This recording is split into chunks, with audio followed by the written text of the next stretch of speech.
শুধু ফার্মের মুরগির দিকে যদি আপনি তাকান, আপনার মায়া হবে। যে মোরগ মুরগি চঞ্চল ছিল, দৌড়ে এদিক সেদিক যেত, সেগুলোকে এমন ভাবে তৈরি করছে শুধুমাত্র মানুষের খাবারের প্রয়োজনে, যে তাড়াতাড়ি বড় হয়ে যাও, অল্প দিনের ভিতরে খাওয়ার উপযোগী হয়ে যাও। এটার জন্য জেনেটিক্যাল ইঞ্জিনিয়ারিং করে এটাকে এমন একটা পর্যায়ে নেওয়া হয়েছে যে এটা এখন আপনার ওই সবচাইতে দুর্বল, সবচাইতে আপনার অসুস্থ কোনো রুগ্ন কোনো মুরগির চাইতেও দুরবস্থার মধ্যে থাকে। আমরা যে সমস্ত খাবার খাচ্ছি, এই সমস্ত খাবারগুলো বেশিরভাগই জেনেটিক্যালি মডিফাইড, জেনেটিক্যাল ইঞ্জিনিয়ারিং করা। নানাভাবে একটা খাবারের জিন, একটা ফলের জিন আরেকটার মধ্যে দিয়ে জেনেটিক্যাল ইঞ্জিনিয়ারিং করে সেটা স্বাদ পরিবর্তন, সাইজের পরিবর্তন, কালারের পরিবর্তন, অনেক কিছু করা হচ্ছে। এখন সমস্যা হলো, যেই খাবারের মধ্যে জেনেটিক্যাল পরিবর্তন করা হয়, ওই খাবার মানুষ যখন গ্রহণ করে তখন মানুষের শরীরেও তার প্রভাব পড়ে। শুধু শরীরে প্রভাব পড়ে তা না, মনস্তত্ত্বের মধ্যে প্রভাব পড়ে, চিন্তা চেতনায় প্রভাব পড়ে, এমনকি ইমানের মধ্যেও প্রভাব পড়ে। নানাবিধ দুরারোগ্য ব্যাধি এখন ঘরে ঘরে। সেটা অবশ্য আমাদের দেশে অস্বাস্থ্যকর খাবার, ভেজালযুক্ত খাবার, ভেজালযুক্ত ঔষধ এবং আরো নানাবিধ ভেজালের কারণেই ঘরে ঘরে ক্যান্সার, ঘরে ঘরে আপনার কিডনির রোগী, ঘরে ঘরে হার্টের রোগী। যারা এগুলো নিয়ে সাফার না করছে, 2-4টা রোগী নিয়ে, তারা বুঝবে না যে এগুলো কতটা কষ্টের, কতটা বেদনার। আপনি দেখবেন যে আসহাবে কাহফের ঘটনা বলতে গিয়ে আল্লাহ সুবহানাহু ওয়া তাআলা বলেছেন, তারা যখন গুহা থেকে অনেক বছর, বহুকাল পর তারা যখন আবার প্রাণ ফিরে পেয়েছেন, তাদের কাছে আগের যুগের কিছু কয়েন ছিল, সেগুলো নিয়ে একজনকে তারা বাজারে পাঠিয়েছেন। পাঠানোর সময় বলেছিলেন, ফালিয়ানজুর আইয়ুহা আজকা তাআমা, এই টাকা নিয়ে বাজারে গিয়ে দেখো কোন খাবারটা সবচেয়ে বেশি আজকা। এই আজকার মানে শুধু হালাল হওয়া নয়, কোনটা সবচেয়ে বেশি পবিত্র, ফ্রেশ, অরিজিনাল এবং উপযোগী মানুষের জন্য, সেটা খুঁজে বের করতে আনা হয়েছে। এই জন্য আমাদের বাচ্চাদেরকেও যথাসম্ভব এই খাবার দেওয়ার ক্ষেত্রে এই জিনিসগুলো আমাদের খেয়াল করা দরকার। মানুষ যত বেশি প্রাকৃতিক খাবার খাবে, যত বেশি নেচারের কাছাকাছি থাকবে, যত বেশি মানুষ অর্গানিক লাইফ লিড করবে, যত বেশি অরিজিনাল খাবার মানুষের শরীরে ঢুকবে, তত বেশি মানুষের চিন্তাধারার ভিতরে প্রাকৃতিক চিন্তা থাকবে। প্রাকৃতিক চিন্তা কি? প্রাকৃতিক চিন্তা হলো, আল্লাহ রাব্বুল আলামিন আমাদেরকে প্রত্যেককে মুসলিম করে তৈরি করেছেন। কুল্লু মৌলুদিন ইউলাদু আলাল ফিতরা, প্রত্যেক শিশুই জন্মগ্রহণ করে মুসলিম প্রকৃতি নিয়ে, ইমানদার এই প্রকৃতি নিয়েই সবাই জন্মগ্রহণ করে। কিন্তু আজকাল দেখবেন ছেলে মেয়েদের মধ্যে ব্যাপক পরিবর্তন। আগের ছেলে মেয়েরা মা বাবার প্রতি অনুগত ছিল, এখন 5 ওয়াক্ত নামাজ পড়েও বেয়াদবের মতো আচরণ করে। মা বাবার প্রতি তাদের আনুগত্য নাই, তাদের উদ্ভট আচরণ দেখা যায় পোলাপানের মধ্যে। এই যে পরিবর্তন, মানুষের চিন্তা চেতনার মধ্যে দিনদারিতা নেই, আখিরাতমুখিতা নেই, মানুষ চাইলেও যেন দিনের পথে আসতে পারছে না, কোন একটা জায়গায় যেন বড় ধরনের বাধা আছে।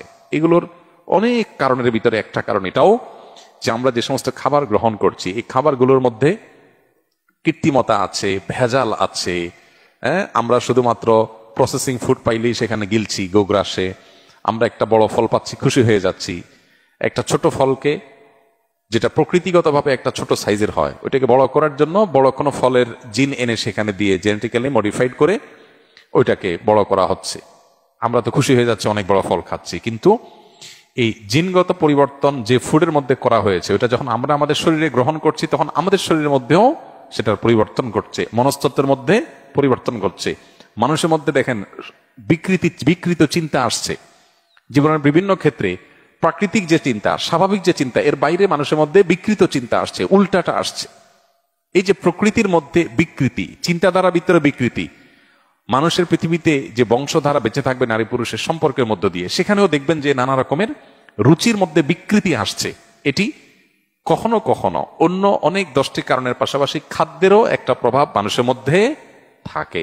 এই কারণে গ্রামের একটা ছেলে, সে তার শরীরে যতটা রোগ প্রতিরোধ ক্ষমতা থাকে, যতটা চঞ্চলতা থাকে, যতটা পরিশ্রমী হয়ে ওঠে, অনেক সময় শহরের ছেলেরা সেই তুলনায় পিছিয়ে থাকে।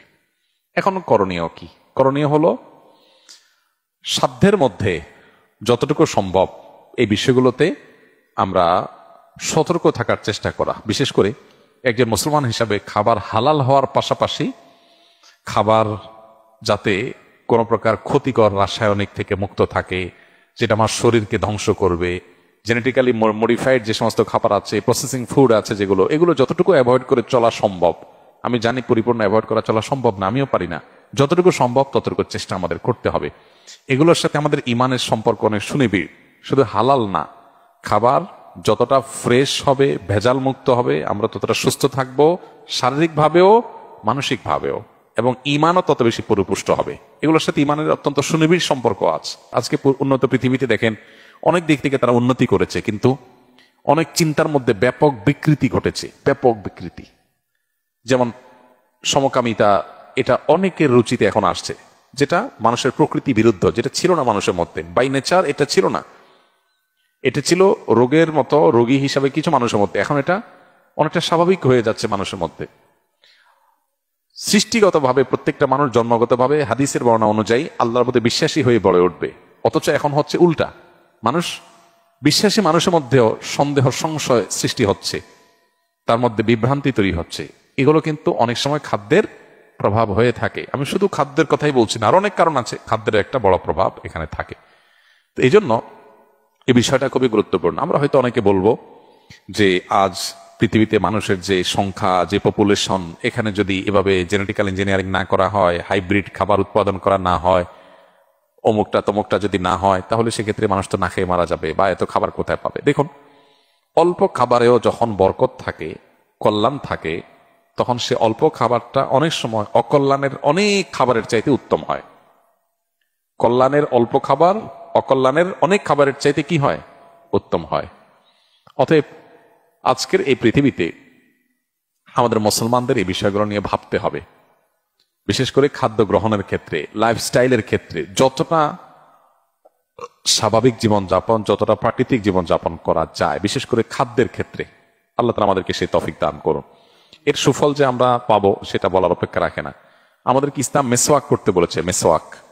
মেসওয়াক এটা গাছের ডাল বা গাছের গড়ি, শেকড়, এটা প্রকৃতি, আল্লাহর সৃষ্টি। এটা যত বেশি আমরা ঘর্ষণ করব, এর ফলশ্রুতিতে আমাদের ব্রেইনে, নার্ভের সাথে দাঁতের কানেকশন আছে সূক্ষ্ম আল্লাহ সুবহানাহু ওয়া তাআলার সৃষ্টিতে।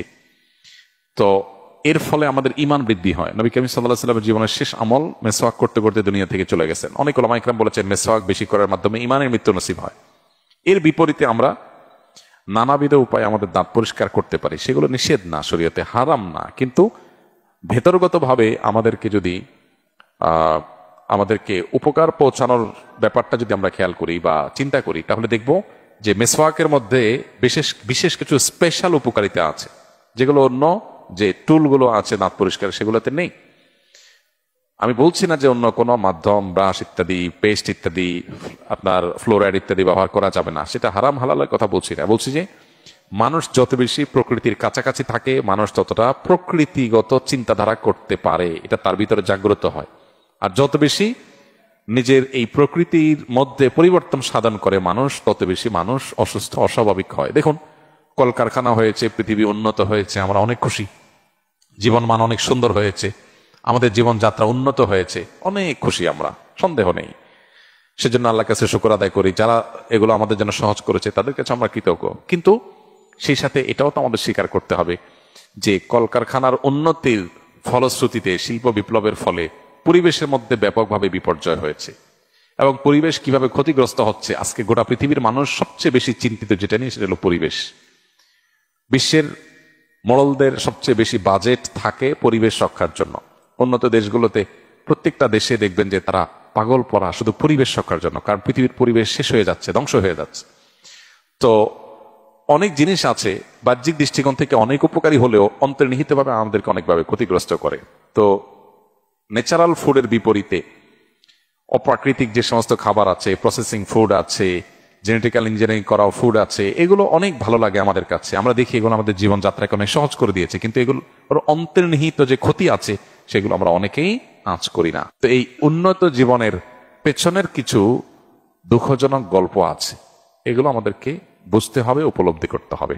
আল্লাহ তাআলা আমাদেরকে সুস্থ স্বাভাবিক জীবনযাপন করার তৌফিক দান করুন, আমাদের ঈমানকে আল্লাহ তাআলা হেফাজত করুন।